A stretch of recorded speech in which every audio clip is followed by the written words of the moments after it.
হয় নাই। এখানে আছে ভাত। আসসালামু আলাইকুম।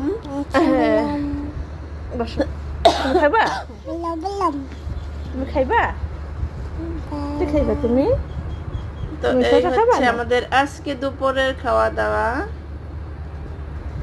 তো মেহুর জন্য আলাদা তরকারি রান্না করা হয়েছে, মাছ। তো সেটা আর দেখালাম না। এই হচ্ছে ভাত, এই হচ্ছে শাক তরকারি, তারপরে এই হচ্ছে মেহু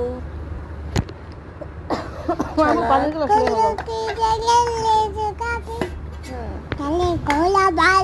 তারপরে এই হচ্ছে ভাত বেড়ে নিচ্ছি। পানির দরকার গ্লাস মা নিয়ে হলো। ছেলে খাবো। গ্লাস মেহুকে পোড়া। আগেই খাইয়ে দিয়েছি। তো এই তো আমার ভাতটা বেড়ে নিলাম। এখন আমার ছেলের ভাতটা বেড়ে নিচ্ছি। আর এই হচ্ছে গরুর গোশ রান্না করেছি। তো ভিডিও ভালো লাগলে সাবস্ক্রাইব করে পাশে থাকবেন, শেয়ার করে দেবেন। আল্লাহ হাফেজ।